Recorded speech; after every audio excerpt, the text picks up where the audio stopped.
नमस्कार दोस्तों, मैं मनीष कुमार भोज आप सभी का अपने YouTube चैनल पहाड़ एजुकेशन में हार्दिक स्वागत करता हूं। दोस्तों, आशा करता हूं कि आप सभी लोग स्वस्थ होंगे, साथ ही आपकी जो एलटी की जो प्रिपरेशन चल रही है वो बहुत शानदार तरीके से आप लोग कर रहे होंगे। तो दोस्तों, मैं इसी कड़ी में आज आप लोगों के सामने सहायक अध्यापक एलटी भर्ती परीक्षा का जो फर्स्ट पेपर का अत्यंत महत्वपूर्ण जो यूनिट है, यूनिट 5 का ये अत्यंत महत्वपूर्ण ये टॉपिक भी है। यहाँ से भी क्वेश्चन आपके निश्चित रूप में बन सकते हैं। आज जो हम बात करेंगे समग्र शिक्षा यूनिट 5 का ये टॉपिक समग्र शिक्षा। तो आइए शुरुआत करते हैं आज की श्रृंखला का। देखिए दोस्तों, यहाँ पर आप देख पा रहे हो कि मैंने ये पीडीएफ बना के रखी है। तो समग्र शिक्षा ये क्या है? समग्र शिक्षा जो ये कार्यक्रम है, ये सर्वप्रथम तो आपको पता होना चाहिए केंद्र सरकार द्वारा ये शुरू किया गया है। क्या है? एक प्रोग्राम है। इस प्रोग्राम के माध्यम से क्या होगा बच्चों, इसके माध्यम से जो देश की जो शिक्षा है, शिक्षा नीति में कुछ महत्वपूर्ण और आधारभूत बदलाव इसके माध्यम से किए गए हैं। तो याद रखिएगा। तो जो शिक्षा के अंतर्गत जो दोष गुण जो त्रुटियां हैं, उन त्रुटियों को दूर करने के लिए महत्वपूर्ण और आधारभूत यहाँ पर बदलाव किए जाएंगे। ठीक है। इससे न सिर्फ शिक्षा के स्तर में सुधार होगा, बल्कि जो नौनिहाल बच्चों के भविष्य को भी यहाँ पर क्या सुरक्षित हो गया। जो छोटे छोटे जो बच्चे हैं जिनको नौनिहाल कहते हैं, उन बच्चों का भी क्या होगा, यहाँ पर भविष्य बहुत शानदार तरीके से उज्जवल होगा। और शिक्षा का जो स्तर है, वो शिक्षा के स्तर में भी कहीं ना कहीं विकास व सुधरणीय विकास होगा, जिससे कि बच्चे का सर्वांगीण विकास होने का यहाँ पर दावा किया गया। अब जो ये केंद्र सरकार द्वारा जो शुरू की गई थी, ये बेसिकली अगर आप देखोगे मानव विकास मंत्रालय, जिसे हम आज शिक्षा मंत्रालय के रूप में जानते हैं, उसके द्वारा इस कार्यक्रम को शुरुआत किया गया। कहते हैं कि शिक्षा मानव के जीवन का एक ऐसा महत्वपूर्ण घटक होता है जिससे एक व्यक्ति का संपूर्ण विकास होता है। देखिए दोस्तों, आप सभी को भी सर्वविदित होगा कि जो शिक्षा है ना, शिक्षा मनुष्य को एक बेहतर इंसान, एक बेहतर समाज का निर्माण करने में और उसके जीवन का सर्वांगीण विकास करने में एक महत्वपूर्ण भूमिका निर्वाह करता है। और आपको पता होगा, प्लेटो द्वारा भी ये कहा गया है कि बिना शिक्षा ग्रहण किया हुआ व्यक्ति उस पशु के समान है जिसके सर पर ना सींग है ना उसके पूंछ रहित वो माना गया। तो जीवन में मनुष्य का जो शिक्षा है वो बहुत ही अत्यंत महत्वपूर्ण घटक के रूप में माना जाता है, जिससे व्यक्ति क्या करता है, संपूर्ण विकास हो सकता है। व्यक्ति का संपूर्ण विकास ही नहीं, उसका समाज का भी विकास उसके द्वारा होता है। और इसीलिए अगर हम देखें, इसीलिए इसकी आवश्यकता है कि शिक्षा के क्षेत्र में समय समय पर उसके अनुरूप क्या होते रहे, बदलाव होना चाहिए, जिसे विकास की धारा में प्रवाहित किया जा सके। देखिए, जैसे जैसे हमारी शिक्षा के क्षेत्र में अगर हम बात करें, जो नई नई टेक्नोलॉजी आ रही है, नई नई तरीके से जो हमारा पढ़ाने का जो तरीका है, बेसिकली अगर आप देखोगे, आज मैं जो आपके सामने जो पढ़ा रहा हूँ वो कहीं ना कहीं किसी पीडीएफ के माध्यम से पढ़ा रहा हूँ, ऑनलाइन के माध्यम से पढ़ा रहा हूँ, आप कहीं दूसरी जगह, मैं कहीं दूसरी। तो जैसे जैसे समय बदलेगा, उसी प्रकार से शिक्षा के क्षेत्र में भी निरंतरता बदलाव होते रहेंगे। ठीक है। और इससे क्या होगी, ये जो बदलाव होगा उसे हमको समय के साथ उस धारा में निरंतर प्रभावित होना ही होगा। देखिए, जो धारा का मतलब जो होता है अनवरत करके, मतलब जो बहती रहती है, जो धारा है, जो नदी की जो प्रवाह धारा है, वो निरंतर क्या होती है, एक वेग में निरंतर बहती रहती है। ये इस तरीके से शिक्षा को भी क्या करना है, निरंतर बहते रहना है। अब यहाँ पर आप देख पा रहे होगे, समग्र शिक्षा अभियान मूल रूप से शिक्षा को बेहतर बनाने के लिए लाएगी यह योजना है। याद रखिए, इसका मूल रूप से शिक्षा की गुणवत्ता बेहतर करना है। देखिए, शिक्षा के क्षेत्र में जो होने वाली जो कमियां हैं, उन कमियों को कहीं ना कहीं दूर करना है और इससे सभी बच्चों को अच्छी शिक्षा और गुणवत्ता शिक्षा मिल सके। जब हम बेहतर शिक्षक अगर देगा तो शिक्षा का क्षेत्र भी क्या होगा, उत्कृष्ट होगा और बच्चों को भी गुणात्मकपूर्ण क्या होगी, शिक्षा मिलेगी, जिससे कि वो अपने भविष्य को शानदार बना। देखिए दोस्तों, इसमें जो क्वेश्चन पूछा जाएगा समग्र शिक्षा, ये पूछा जा सकता है अम्ब्रेला स्कीम की शुरुआत किस योजना के तहत की गई थी। तो आपको ये पता होना चाहिए, ये अम्ब्रेला जो स्कीम है वो आपके ये समग्र शिक्षा अभियान के तहत इसको क्रियान्वित किया गया है। ठीक है। अब यहाँ पर आप देख पा रहे होंगे कि ये स्कीम का नाम जो है कि समग्र शिक्षा इस स्कीम का नाम है। और योजना का प्रकार अगर कहें तो ये केंद्र सरकार द्वारा एक संचालित योजना है। और इस चीज़ को मत देखिए कि वर्तमान साल के अगर हम कहें तो यहाँ पर 2024 में भी ये क्या है आपके रन कर रही है। और अगर हम देखें इस योजना का उद्देश्य अगर हम देखें बेसिकली जो समग्र शिक्षा का उद्देश्य है ना वो है देश की जो शिक्षा नीति है उसमें समय समय पर क्या होता है गुणात्मकता और बेहतर शिक्षा और समय पर उसमें बदलाव होना चाहिए। तो ये इसकी तरफ क्या कहता है बल देता है। और योजना का लाभ अगर हम बात करें तो योजना को जो लाभ मिलेगा वो प्री प्राइमरी से लेकर सेकेंडरी विद्यालय के बच्चों को यहाँ पर मिलेगा। बेसिकली अगर हम कहें कक्षा 1 से लेकर हम कहें 12वीं तक के बच्चों को इस शिक्षा से जोड़ा जाएगा। इस योजना की शुरुआत जो हुई थी इस योजना की जो शुरुआत हुई 2018 से इस योजना की क्या हुआ इसको क्रियान्वयन में लाया गया था। अब अगर आप देखोगे बेसिकली अगर पूछा जाता है कि समग्र शिक्षा अभियान की जो साइट क्या है तो आपको पता ना www.samagraशिक्षा.gov.in करके आप अगर जाओगे तो इसमें पूरा खाका आपको देखने को मिल जाएगा। बेसिकली आपका एक क्वेश्चन ये आधिकारिक वेबसाइट क्या है, योजना की शुरुआत कब हुई है, इसका उद्देश्य क्या है, ये योजना के लाभार्थियों के बारे में हम पूछा जाएगा। तो इसलिए आपके दृष्टिकोण से ये अत्यंत महत्वपूर्ण है। ठीक है, आप देखिए हम विस्तार से समझेंगे। अगर दोस्तों आपको ये वीडियो अच्छी लग रही हो तो प्लीज़ आपसे रिक्वेस्ट भी करूँगा कि इसको आप सब्सक्राइब अवश्य करें। देखिए दोस्तों समग्र शिक्षा एक ऐसी स्कीम है जिससे कि हम अगर बात करें जिसे अभी तक की जो 3 स्कीम है ना जो 3 अन्य स्कीमों को मिलाकर इसको निर्मित किया गया। देखिए दोस्तों समग्र शिक्षा अभियान को जो निर्मित किया गया है वो 3 जो पूर्व में जो चली हुई जो स्कीम आ रही थी उन स्कीमों को मिलाकर उन अगर बेसिकली करें 3 स्कीमों को एक कोलैब करके एक जो नया जो अभियान या स्कीम बनाएगी तो वह समग्र शिक्षा अभियान को निर्मित किया गया था। ये स्कीम बेसिकली अगर आप देखोगे पहला जो स्कीम थी वो आपकी थी सर्व शिक्षा अभियान पहले इसको मिलाकर, और टीचर एजुकेशन से संबंधित स्कीम और ठीक है ये था। और जो तीसरी थी आपकी राष्ट्रीय माध्यमिक शिक्षा अभियान। देखिए सर्व शिक्षा और साथ ही टीचर एजुकेशन संबंधित और साथ ही राष्ट्रीय माध्यमिक शिक्षा अभियान, ये 3 स्कीमों को समग्र शिक्षा अभियान में सम्मिलित कर दिया गया। तीनों को मिलाकर ये इसके अंतर्गत समाहित कर दिया। अब आप देख पा रहे होंगे समग्र शिक्षा अभियान की जो शुरुआत हुई थी वर्ष 2018 में इसको क्या होता क्रियान्वित किया गया था और जो कि शिक्षा विभाग के अंतर्गत आती है। और इसमें सभी उम्र के बच्चे जो कि आपके प्री प्राइमरी से लेकर सेकेंडरी विद्यालय जो सेकेंडरी तक के जो विद्यार्थी हैं उनको इसमें लाभान्वित किया जाएगा।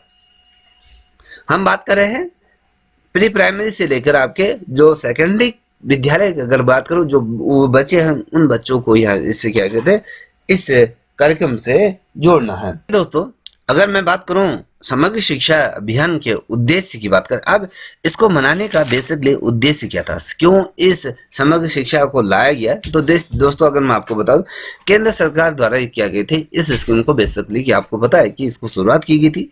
और इस योजना का जो उद्देश्य था हमारे देश की जो शिक्षा के स्तर की को बेहतर बनाना, उसकी गुणात्मक शिक्षा उसको देना और बच्चे का क्या होना चाहिए सर्वांगीण विकास को यहाँ पर बल दिया गया। और इसका जो उद्देश्य विशेषकर अगर हम देखें तो स्कूली शिक्षा को मद्देनजर रखते हुए इस समग्र शिक्षा अभियान को निर्धारित किया, जहां पर आप देख पा रहे हो समग्र का मतलब है सभी शिक्षा अभियान, सभी को शिक्षा की मुख्य धारा में जोड़ने का एक अभियान चलाया गया जिसमें कि सभी बच्चे क्या हो सकते हैं लाभान्वित हो सकें।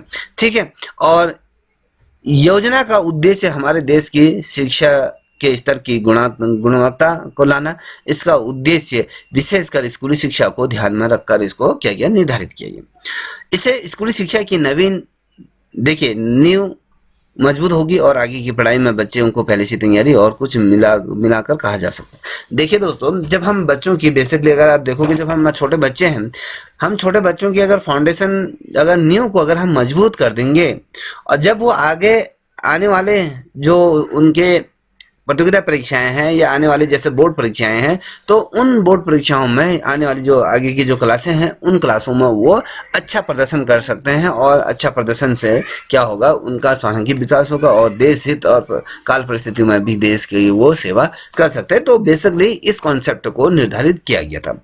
ठीक है, अब यहाँ पर आप देख पा रहे हो कि ये कह रहे हैं कि इससे शिक्षा की नींव मजबूत होगी और आगे की पढ़ाई के लिए बच्चों में पहले से तैयार रहेंगे, और कुल मिलाकर ये कहा जा सकता है कि ये स्कीम के क्या फायदे।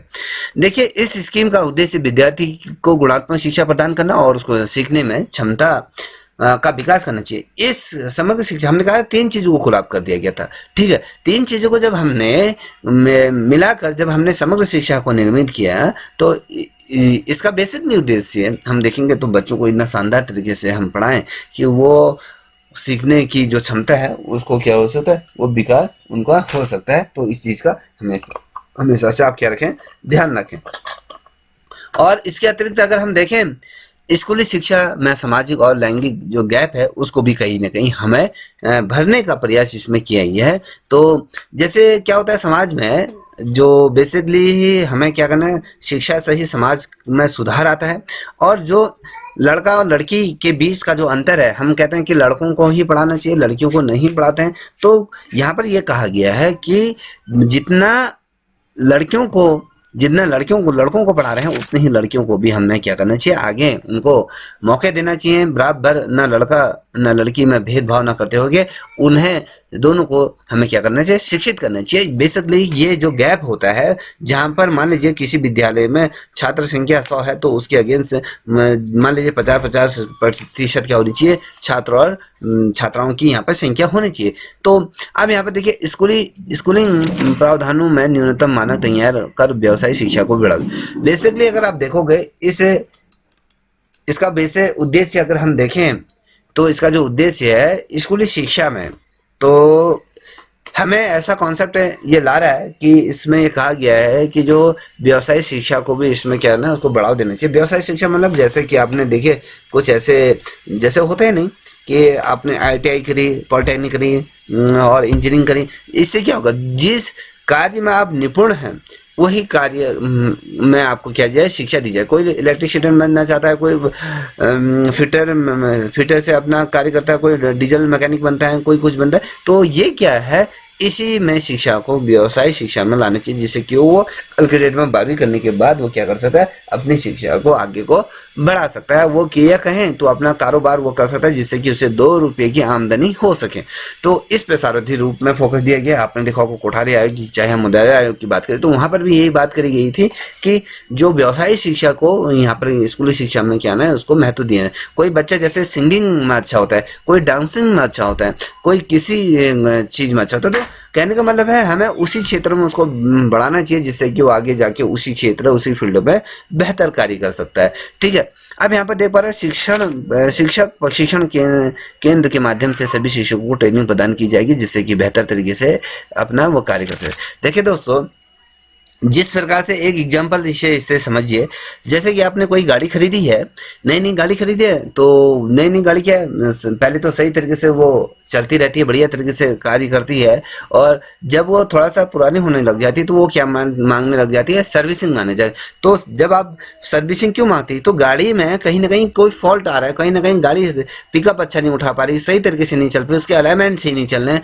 तो इसके लिए क्या किया जाता है, गाड़ी को सर्विसिंग की जाती है। तो उसी प्रकार जब गाड़ी की सर्विसिंग हो जाती है तो गाड़ी क्या होती थी, पूर्व की वेग से, पूर्व जिस प्रकार से पहले गाड़ी चलती थी, ना आवाज करती है, ना सही चलती है, एक रिदम के साथ चलती है, तो उसी प्रकार से शिक्षकों को मैं भी क्या है, एक कहीं ना कहीं उनको सर्विसिंग की जरूरत पड़ती है। जिस प्रकार से आधुनिकीकरण होता हो जा रहा है, जैसे पहले से बोर्ड में पढ़ाया जाता है, आज डिजिटल बोर्ड आ गए हैं। कल के डेट में आज हम देखें जो शिक्षक क्या करते हैं, बच्चों को वर्चुअल क्लास लेना चाहते हैं। जो पुराने शिक्षक हैं, ऐसे बहुत से शिक्षक हैं जिन्हें वर्चुअल क्लास लेनी नहीं आती है, बोर्ड में पढ़ाने नहीं आता है, अपना जैसे टाइपिंग नहीं आती है, कंप्यूटर शिक्षा उनको बताने। तो ऐसे शिक्षकों को, प्रत्येक शिक्षकों को बेहतर तरीके से ट्रेनिंग यहाँ पर प्रदान की जाती है।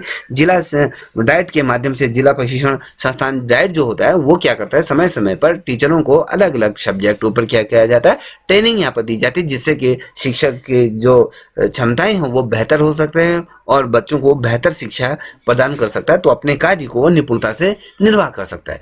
अब यहाँ पर देख पा रहे होंगे शिक्षण प्रक्रिया में नई तकनीकों का प्रयोग किए जाने का प्रावधान, जिससे कि अच्छी तरह से शिक्षा प्रदान। अब नई तकनीक क्या हो सकता है? मैंने कहा कि आपको आपके विद्यालय में वाईफाई की कनेक्टिविटी है, और बच्चे मान लीजिए बच्चे कोई किताब नहीं ला के हैं और साथ ही आप ब्लैक बोर्ड में उनको उस चीज़ पढ़ा रहे हो। आज टैबलेट बच्चों को सरकार दे रही है, तो आज क्या है, जो बोझ को कम करना है। आप अगर देखोगे जो सर्व शिक्षा अभियान के तहत भी एक ये कहा गया है कि जो बोझ को कम करने के लिए भी कहीं ना कहीं सरकार इस चीज़ पे क्रमबद्ध है।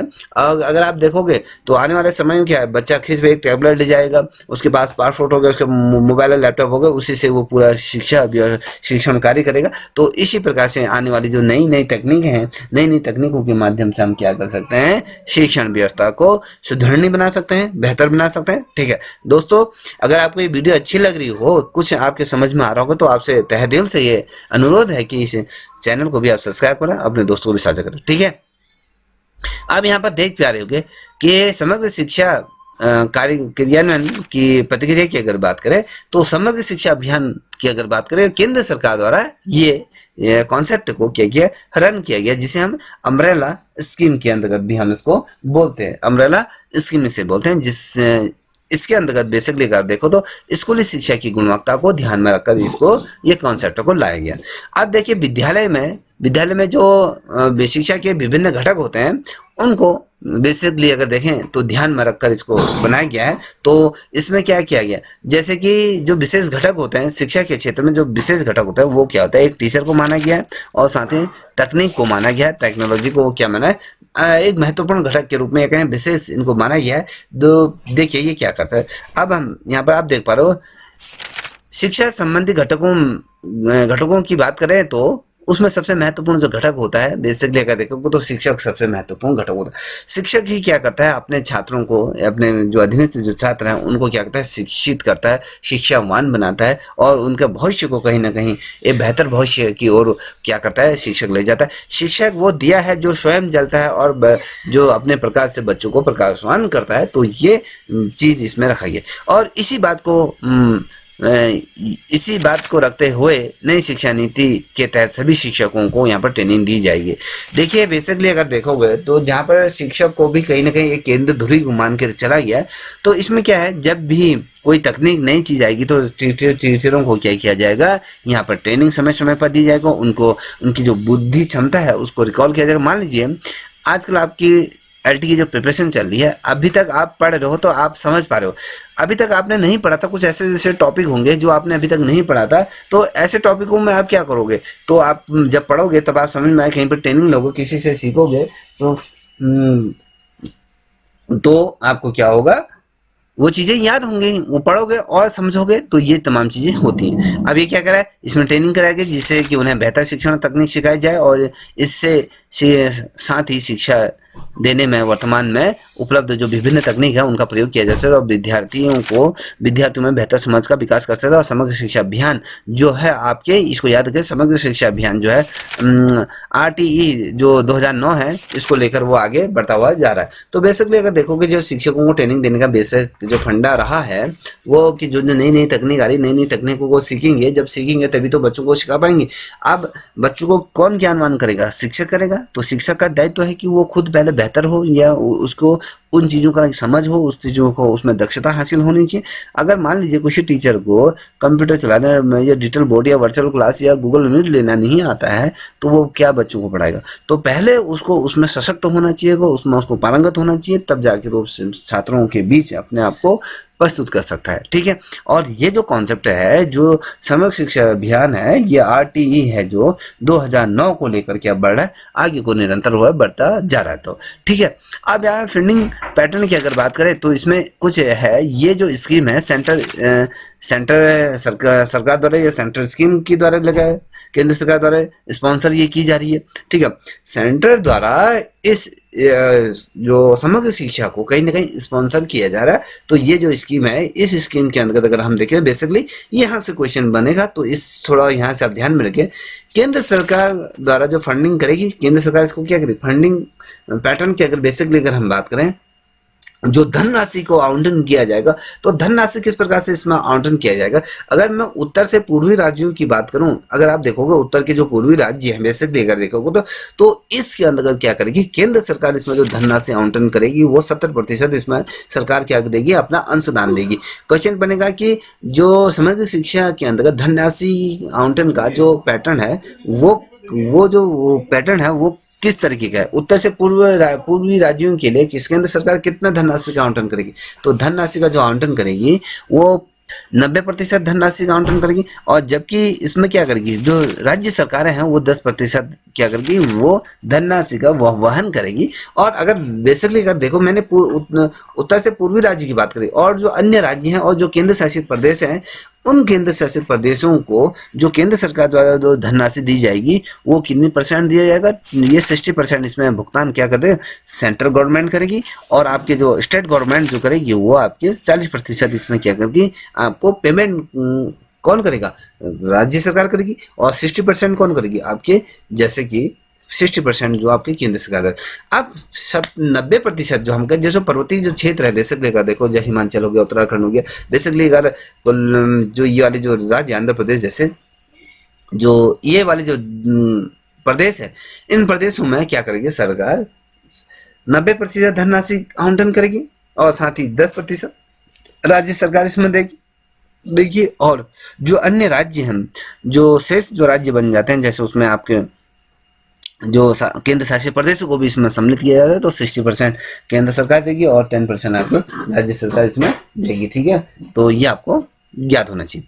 अब इसमें देखिए ये कह रहा है कि वर्तमान में समग्र शिक्षा अभियान 2.0 ये चल रहा है। जैसे कि 2.0 का मतलब क्या होता है, जैसे कि आपने देखा होगा वर्तमान समय में जो मोदी सरकार पुनः निर्मित हो गई है, तो आपने देखा होगा जो न्यूज चैनलों के माध्यम से एक चीज बार बार ये कही जा रही है, इस बार मोदी सरकार 3.0 या 3.0 यह कहा जा रहा है। तो 3.0 का मतलब क्या होता है, थोड़ा ये समझिए। जो ये कहा जा रहा है कि मोदी सरकार 3.0, ये कॉन्सेप्ट क्या है, इसको समझ पा रहे हो। तो इसका मतलब है कि प्रधानमंत्री के पद पर क्या कर रहे हैं, ये इस कार्यकाल को तीसरी बार रन कर रहे हैं, निरंतर वही उस चीज को क्या कर रहे हैं, आगे को बढ़ा जाए। तो इसीलिए ये कहा जाता है कि मोदी सरकार 3.0 ये चल रही। तो बेसिकली अगर समग्र शिक्षा के अंतर्गत देखें तो यहाँ पर भी जो कॉन्सेप्ट रखा गया है वो कह रहे हैं कि भैया यहाँ पर जो चल रहा है 2.0 ये चल रहा है। तो समग्र शिक्षा अभियान इससे पूर्व में भी इसको क्रियान्वित किया गया था, तो वही पैटर्न को इसमें अभी वर्तमान समय में भी इसको क्रियान्वित किया जा रहा है। तो ये देखिए इसके तहत क्या है, इस स्कीम में कुछ अन्य आधारभूत बदलाव किए गए हैं। जो बेसिकली अगर देखो पूर्व में जो ये स्कीम नहीं थी, तो इस स्कीम में कुछ बदलाव किए जा रहे हैं। तो ये बदलाव कैसे किए जा रहे हैं इस स्कीम में, देखिए 2018 में इसको क्रियान्वित किया गया, फिर 2021 में इसमें कुछ संशोधन किए गए। तो ये जो हो गया है वो समग्र शिक्षा वर्तमान समय में अगर देखें 2.0 ये चल रही है, 18 में चली, फिर इसमें संशोधन हुआ है। जो कुछ ये कह रहा है कि इस स्कीम के तहत कुछ अन्य आधारभूत बदलाव हुए, वो आधारभूत बदलाव क्या है, तो ये आधारभूत बदलाव इस प्रकार से देखिए। स्कीम में आउटपुट की अगर बात करें तो बेहतर बनाने के लिए बेसिकली इस स्कीम को और शानदार तरीके से क्रियान्वित करने के लिए यहाँ पे क्या करें, देश में तकरीबन अगर कभी क्वेश्चन पूछा जाता है देश में तकरीबन स्कूलों की संख्या कितनी है, कुल स्कूलों की संख्या देश भर में, भारत में 11,06,00,000 क्या है, यहाँ पर क्या है 11,06,000 यहाँ पर क्या है विद्यालय वर्तमान समय में कार्यरत हैं। वहीं पर इन विद्यालयों में जो 11 लाख ये लेके चले 11.5 लाख के आसपास ये विद्यालय हैं, और 11.5 लाख जो विद्यालय हैं उनमें जो कुल जो बच्चे पढ़ रहे हैं उसमें क्या है, ये 15.5 लाख के आसपास करोड़ बच्चे इसमें क्या पर अध्ययन कर रहे हैं। और इन विद्यालयों में जो कार्यरत जो शिक्षकों की अगर संख्या पूछी जाती है तो पूछी जाएगी 57 लाख से अधिक शिक्षक यहाँ पर क्या कर रहे हैं, अपनी सेवाएं दे रहे हैं। क्वेश्चन क्या पूछा जाता है, समग्र शिक्षा के अंतर्गत वर्तमान समय में तकरीबन कितने शिक्षक इस योजना का लाभान्वित कर रहे हैं, इस योजना से जुड़े हैं। तो आपको बताना चाहिए 57 लाख क्या है शिक्षक अभी वर्तमान समय में कार्यरत हैं। और बच्चों की संख्या पूछे तो आप ये लेके चले, एक मोटा लेके चले कि 16 लाख के आसपास, ये 16 करोड़ के आसपास ये बच्चे क्या हैं वर्तमान समय में कार्य कर रहे हैं। तो स्कूलों में पढ़े। तो साथ ही इसी स्कीम की पहुंच बढ़ाने के लिए उद्देश्य से विभिन्न पक्षों में विशेषकर ध्यान दिया जा रहा है। तो याद देखिए, ये ध्यान दिया जा रहा है शिक्षा के अधिकार के तहत। अगर बेसिकली अगर देखोगे तो शिक्षा को और बेहतर बनाने के लिए क्या किया जा रहा है, तो जो छोटे नौनिहाल जो बच्चे हैं, जो बच्चे सेकेंडरी स्कूल तक की अगर बात करें, तो सरकार क्या कर रही है, जो आपका शिक्षा का जो मूल अधिकार है, तो उस कॉन्सेप्ट में क्या है, उसको स्कूल के ड्रेस दे रही है, पुस्तकें दे रही है, अगर स्कूल आने के लिए भत्ता इत्यादि दे रही है, और आपको मध्याह्न भोजन के माध्यम से आपको क्या दे रही है, खाना प्रोवाइड करा रही। और साथ ही अगर मैं बात करूं तो ये आपको जो क्या करी है केंद्र सरकार, राज्य सरकार, तो यहाँ पर आपके जैसे खाना है, आपके ड्रेस है, आपको कभी कभी स्कॉलरशिप प्रोवाइड कराई जाती है। और बच्चों के लिए जो छात्राएं हैं उनके लिए क्या किया जाता है, जैसे अगर आप इस स्कूल जाने के लिए उनको साइकिल योजना के तहत टैबलेट योजना दी जाती है। तो ये तमाम चीजें ये हुआ। और जो ये पैसा आता है ना, ये सीधे बच्चे के जो हैं वो बच्चे के बैंक खाते में जाता है। वो आप ये देख पा रहे हो, जैसे जूते के लिए पैसा आ रहा है, या फिर किताबों के लिए पैसा आ रहा है, या फिर आपके बता दूं कपड़े इत्यादि जो भी हैं, वो सरकार उनके सीधे उनके खाते में डाले, ठीक है, DBT के जरिए वो सीधे भेज रही है, ठीक है। कोषागार के माध्यम से क्या हो रहा है, यहाँ से बिल प्रोवाइड हुआ है, तो यहाँ से आपने सूचना मांगी और वो कोषागार से उनके खाते में सीधा पैसा ट्रांसफर हो रहा है, जिससे कि वो अपनी जरूरतों की चीजों को वो कर सके। तो सरकार कहीं ना कहीं ये तमाम चीजें इसलिए करेगी कि हमारी जो कोई भी बच्चा जो शिक्षा की मुख्य धारा से वंचित ना रहे, ठीक है। आप देख पा रहे होंगे, तो समग्र शिक्षा अभियान के लाभ और इसकी विशेषताएं क्या है, तो इसको थोड़ा सा समझ लीजिए, तो आपका कॉन्सेप्ट यहाँ पूरा कंप्लीट हो जाएगा, ठीक है। तो ये तमाम चीजें ये हो जाएगी। तो यहाँ पर क्या है, समग्र शिक्षा अभियान को जो कहा गया है SSA 0.0 भी इसे कहा गया है। तो याद रखिएगा, तो कहने का मतलब ये रिपीटेड है 2018 और 2021 में भी इसे क्रियान्वित किया गया, तो इसलिए SSA 2.0 इसको कहा गया है। तो ये स्कीम है समग्र शिक्षा अभियान स्कीम की जो शुरुआत हुई थी, अब मैं बात कर रहा हूँ, तो 4 अगस्त 2021 को केंद्र सरकार द्वारा इसको शुरुआत की गई थी।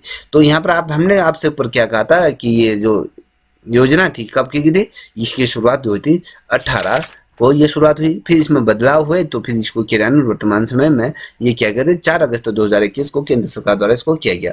और इस स्कीम के माध्यम से समस्त जो विकास लक्ष्य है, जिसे SDG 4 और राष्ट्रीय शिक्षा प्रणाली जो थी, पॉलिसी जो थी NEP 2020 की बात करें, तो उसमें भी एक सम्मिलित नया रूप हमें देखने को प्राप्त होता है। और समग्र शिक्षा अभियान के तहत देश की जो शिक्षा नीति में अमूल जो क्या होता है परिवर्तन आए हैं, बहुत शानदार परिवर्तन देखने को मिले हैं। शिक्षा की गुणवत्ता को बढ़ाना है, और इसके तहत शिक्षा के क्षेत्र में अगर शिक्षकों के विकास के क्रियान्वयन के कार्यों को इसमें किया जा रहा है, तो ये आपको पता होना चाहिए, ठीक है।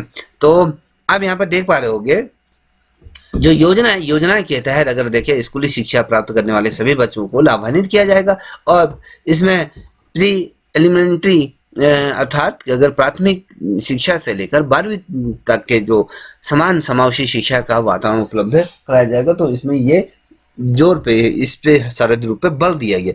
अब ये देखिए यहाँ पर जो केंद्र सरकार द्वारा SSA 2.0 की अगर जब हम बात करें, तो यहाँ पर जो ये स्कीम शुरू की गई थी, आपका जो सत्र होता है, सत्र से प्रारंभ में 1 अप्रैल 2021 से 26 मार्च से 2026 तक को इसको क्रियान्वित किया। तो कहने का ये वित्तीय वर्ष से आपके जो ये समग्र शिक्षा अभियान जो क्रियान्वित होगा, जो चलेगा, तो आपके इसका जो लक्ष्य रखा गया 2026 तक का ये रखा गया। उसके बाद क्या पता है इसमें SSA 3.0 भी हो सकता है, तो कुछ अलग भी इसमें आ सकता है। तो याद देखिएगा, तो समग्र शिक्षा के तहत अगर बेसिकली अगर देखें, तो कुल केंद्र सरकार द्वारा कितने लाख रुपए का बजट इसमें जारी किया गया, तो 2.94 कहने का मतलब है 2,94,00,000 रुपए का इसमें किया गया बजट केंद्र सरकार द्वारा तैयार किया गया है। ये बजट का आवंटन किया गया। तो ये बजट आप इसको देख लीजिएगा। और ये जो बजट है, ये जो स्कीम है, इस स्कीम को और बेहतर और क्रियान्वित करने के लिए इस स्कीम को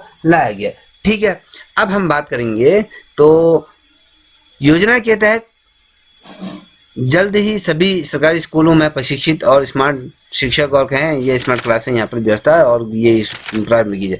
तो दोस्तों अगर कहें वर्तमान समय में जैसे जैसे समय बदलेगा तो सरकार क्या करेगी, जो स्कूलों को बेहतर बनाएगी, कक्षों को बेहतर बनाएगी, आपके स्मार्ट क्लासेस होंगी। आज जो ब्लैक बोर्ड में लिखते थे अब ब्लैक बोर्ड हट के आपके स्मार्ट बोर्ड आ जाएंगे, इंटरनेट की सुविधा होगी, वाईफाई तमाम चीज़ें होंगी, तो और क्या होगी, शिक्षा की गुणवत्ता और बेहतर बनाई जा सके। आपने देखा होगा इसके साथ ही विद्यार्थियों को बुनियादी जो ढांचा है, school, virtual class, digital channel, समर्था और व्यवसायिक शिक्षा, जो व्यवसायिक शिक्षा जिससे कि आप आगे जाके अपने भविष्य को अच्छा बना सकते हैं, तो उसमें भी इसमें की दी है। और साथ ही ICT लैब की भी व्यवस्था की जाएगी। और समग्र शिक्षा अभियान के तहत अगर मैं कहूँ, समग्र शिक्षा अभियान के तहत 5वीं तक के छात्रों के लिए खेल सामग्री के लिए विशेषकर इसको देख लीजिएगा, ये बहुत ज़्यादा महत्वपूर्ण ये टॉपिक है। इसमें कहा गया है कि समग्र शिक्षा अभियान के तहत जो कक्षा 5 में जो बच्चा पढ़ रहा है उसको कितने धनराशि इसमें दी जाएगी खेल विधाओं के लिए। अगर वो कुछ खेल के विधाएं खेल रहा है तो उसके लिए उसको कितने धनराशि दी जाएगी। तो कक्षा 5 में जो छात्र पढ़ रहा है उसको अपनी खेल सामग्री के लिए उसको क्या होगा, 5,000 रुपये दिए जाएंगे। और कक्षा 10 में जो बच्चा पढ़ रहा है उसको उसकी खेल सामग्री के लिए क्या दिए, 10,000 रुपये दी जाएंगे। और कक्षा 12 के जो बच्चे हैं उसको क्या दे, यहाँ पर 15,000 रुपये की धनराशि यहाँ पर आवंटित की जाएगी। तो बेसिकली अगर देखो तो सरकार कहीं ना कहीं इस चीज़ के लिए भी कार्डबद्ध है। जैसे कि आपको पता होगा फिट इंडिया मूवमेंट जो चलाया था, खेलो इंडिया खेलो, तो यही कॉन्सेप्ट है कि बच्चों को खेल विधाओं में भी आगे लाने की क्या कि भरपूर कोशिश यहाँ पर की जा रही है। तो यहाँ पर देखिए सभी विद्यालयों में छात्रों के लिए 1 घंटा फिजिकल एक्टिविटी का ये होगा। अब देखिए जो स्कूलों में बेसिकली अगर आप देखोगे कभी क्वेश्चन पूछा जाता है कि किस योजना के तहत बच्चों को 1 घंटे फिजिकल एक्टिविटी के लिए यह प्रावधान किया गया है, तो आपको ये पता होना चाहिए ये समग्र शिक्षा अभियान के तहत इस चीज को क्रियान्वित किया गया है कि बच्चा 1 घंटा क्या होगा प्रतिदिन स्कूलों में खेलेगा। अब इस स्कीम के अंतर्गत जो शिक्षा पाठ्यक्रम सामग्री तैयार करे, शिक्षा क्या करेगा, जो पाठ्यक्रम से पढ़ाने से संबंधित क्या करेगा वो चीजें तैयार करेगा। और इसके लिए प्रत्येक छात्र को 500 रुपये की धनराशि यहाँ पर दी जाएगी। पाठ्यक्रम सामग्री यहाँ पर तैयार करेगा और बच्चा अगर करता है तो उस बच्चे को भी यहाँ पे क्या करेगा, 500 रुपये यहाँ पर की धनराशि दी जाएगी। अब जो देखिए जो दिव्यांग अभ्यर्थी हैं देश के केंद्रीय विद्यालयों में जो पढ़ रहे हैं उन्हें हर महीने यहाँ पर क्या होगा, यहाँ पर 200 रुपये प्रति माह इसको दी जाए। अब यहाँ पर देखिए जो दिव्यांग बच्चे हैं जो शरीर से कोई ना कोई रूप में डिफेक्टेड होते हैं या कुपोषण का शिकार होता है, तो ऐसे बच्चे जो केंद्रीय विश्वविद्यालयों में पढ़ रहे हैं तो ऐसे बच्चों को सरकार क्या दे रही है, इस योजना के तहत प्रति माह 200 रुपये का भुगतान करेगी। और समग्र शिक्षा अभियान क्रियान्वयन करने के अंतर्गत अगर मैं कहूँ इसमें जो बेसिकली अगर देखें तो केंद्र सरकार 60% यहाँ पर धनराशि भुगतान करेगी और राज्य सरकार यहाँ पर 40% यहाँ पर देगी। पहाड़ी क्षेत्रों की अगर बात तो पहाड़ी क्षेत्रों में यहाँ पर क्या करा है 90% यहाँ पर भुगतान करेगी और साथ ही राज्य सरकार इसमें 10% यहाँ पर अपना योगदान देगी। यहाँ पर हमने कहा कि समग्र शिक्षा 0.0 के अंतर्गत स्कूलों के बीच ही छोड़ देनी चाहिए। मान लीजिए समग्र शिक्षा अभियान के अंतर्गत 2.0 की अगर बात करें, इसके अंतर्गत स्कूली शिक्षा के बीच में ही अगर कोई बच्चा छोड़ देता है उसको ध्यान में रखते हुए उसके कौशल विकास से संबंधित शिक्षा यहाँ पर दी जाने की यहाँ पर बात की गई है। तो यहाँ पर अब यहाँ पर जितने भी स्कूल हैं उसमें स्कूलों में लाइब्रेरी का निर्माण की जाए, किताबें खरीदने के लिए बेसिकली 5,000 रुपये से लेकर 10,000 रुपये की धनराशि दी जाएगी। क्वेश्चन क्या बनता है, स्कूली स्तर पर जो पुस्तकालय हैं पुस्तकालय हेतु जो धनराशि का आवंटन किया गया है, कितने हजार रुपये का धनराशि, 5,000 से 10,000 रुपये के बीच में इसको धनराशि आवंटन की जाएगी। ठीक है दोस्तों, अब देखिए कुछ इसके लाभ है, मैंने आपको ये लाभ बता दिए हैं, तो यही चीज़ उसके अंदर है। तो दोस्तों ये महत्वपूर्ण श्रृंखला थी आपके परीक्षा के दृष्टिकोण से। अगर आपको ये अच्छी लगी हो तो प्लीज़ आपसे रिक्वेस्ट करूंगा कि इस चैनल को भी आप लाइक शेयर सब्सक्राइब करें, साथ ही अपने दोस्तों को भी साझा करें जिससे कि वो भी लाभान्वित हो सके। तो आप लोगों को अगर किसी सब्जेक्ट में कोई टॉपिक आपका क्लियर नहीं हो रहा है तो आपको लगता है कि मैं उस टॉपिक को क्लियर कर सकता हूँ तो अवश्य कमेंट करिए। तो तब तक के लिए इतना ही। जय हिंद, जय भारत, जय उत्तराखंड।